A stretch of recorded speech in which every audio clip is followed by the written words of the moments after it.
This video is part 2 of Introduction to Fluorescence. In it, we're going to talk about quantum yields.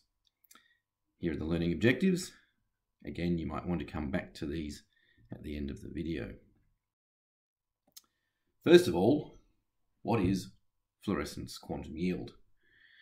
Quite simply, it is the probability of a photon out for each photon in. Now that doesn't sound like a highly rigorous kind of definition, but it is basically the ratio of photons out for photons in.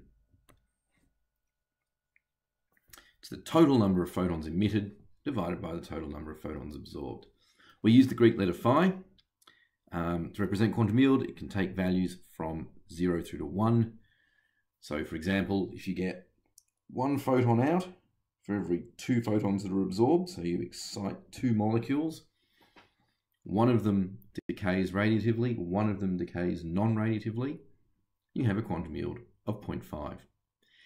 You often see them quoted as percentages, so that would be a quantum yield of 50%.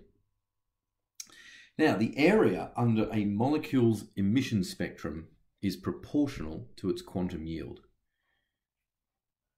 So if you've got 2 molecules with 2 different quantum yields, the ratio of those will be the ratio of their emission spectra. So what we're talking about is, there's wavelength, here's an emission spectrum.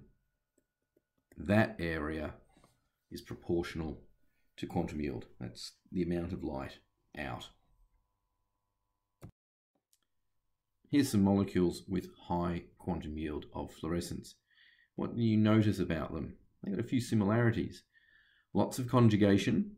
Delocalized electrons are good for firstly being able to absorb light and also then to emit light. They're also very rigid. That reduces the probability of vibrational losses, so that increases the yield of fluorescence. Fluorescene's a good one. There's a hint in the name. Fluorescene is very fluorescent.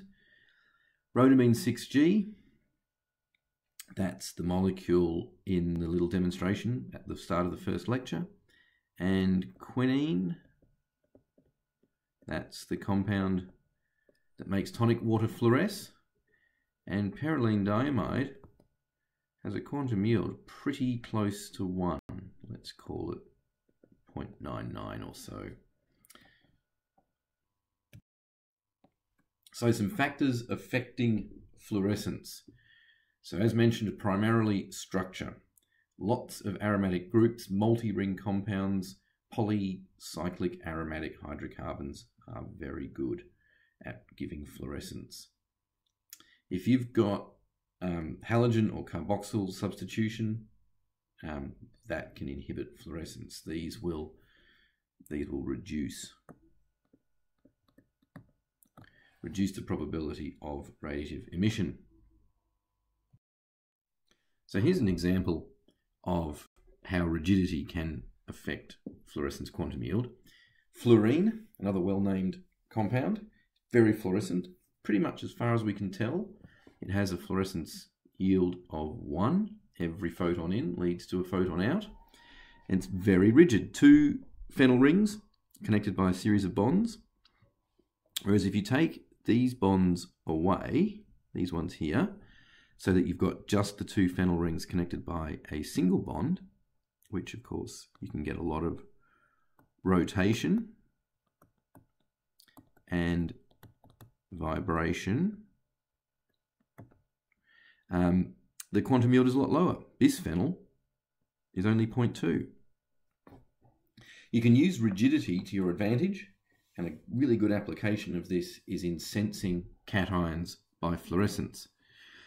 So the molecule 8-hydroxyquinoline is this much here, and it's 2 phenyl rings, so basically a naphthyl, and it's got a nitrogen in one ring and a hydroxy attached to the other, and is not very fluorescent at all. But the electrons on the oxygen and nitrogen can coordinate to metal cations, and when that happens, the molecule becomes rigid. And so this complex here, zinc 2+ with 2 hydroxyquinolines coordinated to it, has a very high quantum yield. So basically, fluorescence goes up on binding, and you can get some very nice fluorescence sensing applications happening. Both temperature and solvent can affect quantum yield. Temperature not so much, actually. The main effect is that as it gets hotter, things move around more. So the diffusion of fluorophores increases. So that means for a given concentration, there will be more collisions at a higher temperature. And that leads to more external conversion, just deactivation by collision, and so no fluorescence. Solvent can have quite a pronounced effect. So solvents that contain heavy atoms like iodine or bromine, can decrease quantum yield by enhancing the intersystem crossing that a molecule or a fluorophore can do. And so that just means that there's more triplet state formed rather than fluorescence emission. Dissolved oxygen also has a big effect, particularly in a solvent like water, where there can be quite a lot of dissolved oxygen. So this reduces quantum yield a number of ways. Oxygen can photooxidize the fluorescent species. It can cause quenching itself by collision, or it can also reduce emission again by promoting intersystem crossing into the triplet state. And pH can affect fluorescence because it can change the ionization and hence the resonance state of the molecule. So this example here, we've got aniline, where it's got a quantum yield of 0.2 or 20%. There's 3 resonance isomers you can draw. You can take the lone pair here on the nitrogen, and you can move it around the ring. 3 different resonance structures, so nice delocalized conjugated system. But if you protonate that nitrogen, so now we've brought in an extra hydrogen, protonated there at the nitrogen, that means that this resonance stabilization can't go on anymore. And the anilinium ion actually has basically no fluorescence at all. Okay, this is quite a complex slide. There's a bit going on here, and we'll go over this in the lecture. The relationship between fluorescence intensity and concentration is not linear. At low concentration, it pretty much is, which is why we can use it, for example, in Prac 4 to determine the amount of quinine in the tonic water by looking at how intense the fluorescence is, because the concentration of quinine is quite low. So what we have here is a fluorescence cuvette with a concentration of fluorophore C, an amount of incident light, I0, an amount of light that passes through out the other side, the transmitted light, that's I. There is an amount of fluorescence, and we have a path length L. You can do some maths, and we'll have a look at this maths in the lecture, but basically what the maths tells you is that it's not linear. We've got these higher terms here and here involving concentration. So fluorescence is proportional to this, which is not a linear relationship. However, if the absorbance is low, so if the absorbance of the solution is less than 0.1, these terms, remembering that absorbance equals epsilon CL, so if absorbance is low, then if you square that, that's very small. So that goes, and so on. And you're left with just this. And these are all constants. And there's concentration, linear. So that boils down to fluorescence is proportional to concentration at low absorbance. Okay, we've just seen that fluorescence intensity and concentration are intrinsically nonlinear. This is enhanced by a couple of other reasons at higher concentrations. The deviation away from linearity can be increased by self-quenching and by self-absorption. So self-quenching just means that as the concentration goes up, there is a greater probability of there being collisions between excited molecules. And if these lead to radiationless loss of energy, then the overall quantum yield will come down and the total intensity will be less. And so that linear relationship breaks down. Self-absorption, which is also known as the inner filter effect, occurs when you have wavelengths of emission which overlap with the absorption. So these spectra here on the left show this. We've got absorption in blue and emission in red. You can see there's a few wavelengths in the middle here where you can have both absorption and emission. So what this means is, let's say a molecule absorbs a photon at 340 nanometers and it's excited. And it then fluoresces at 375, right here on that peak. That can also be absorbed. There's still a probability that that photon can then be absorbed by another molecule. And if that second excitation doesn't lead to emission of a photon, then effectively there has been no emission of a photon.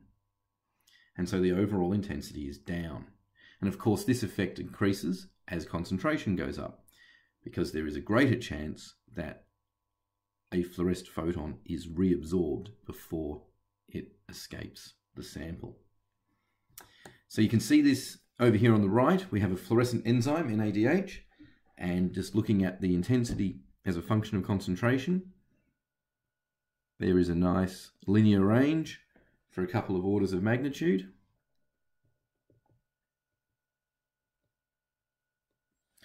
But once we get up over about 100 micromolar, the intensity starts to deviate away from linear.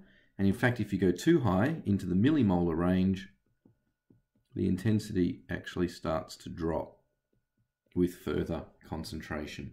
So these effects of self-quenching and self-absorption, plus the fact that the concentration is just getting high enough that those higher order terms start to come into play, the observed intensity is a lot lower.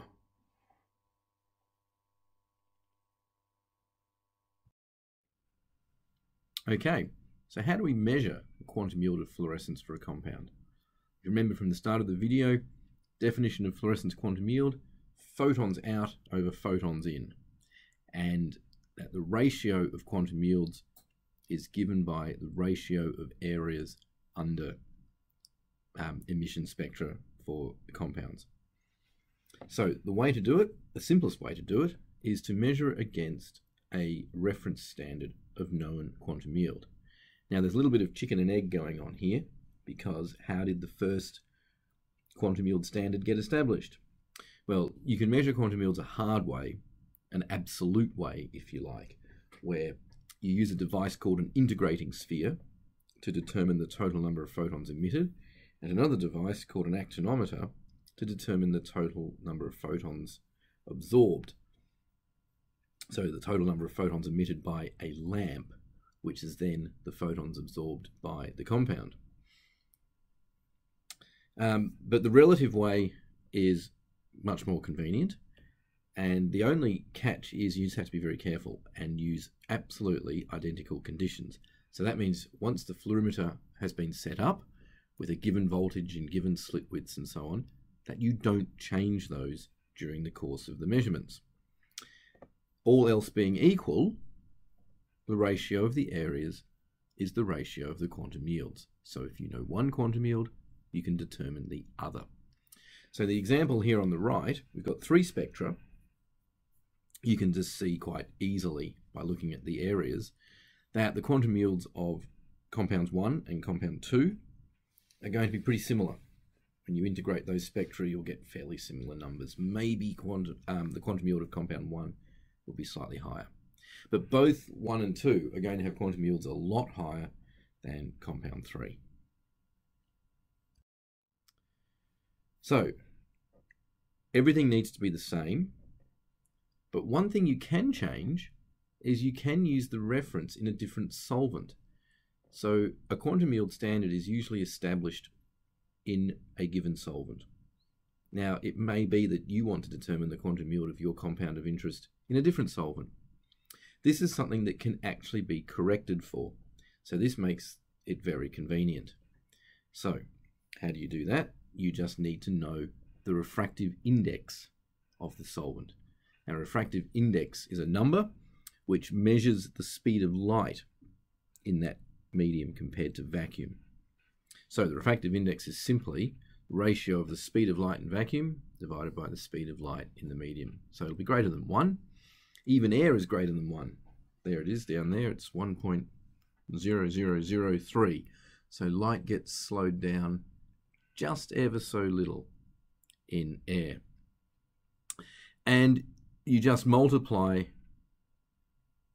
the areas through by the refractive index squared for each of the compounds.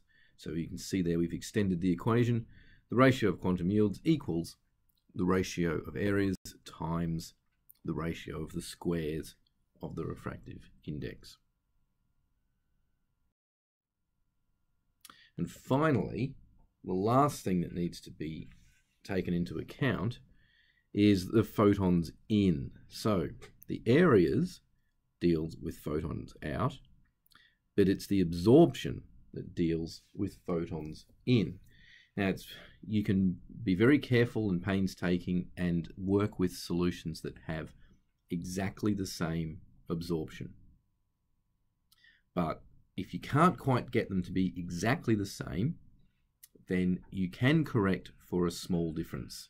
As long as they're within maybe 5 to 10% of each other, then you can just calculate the fraction of light absorbed and correct the equation for that.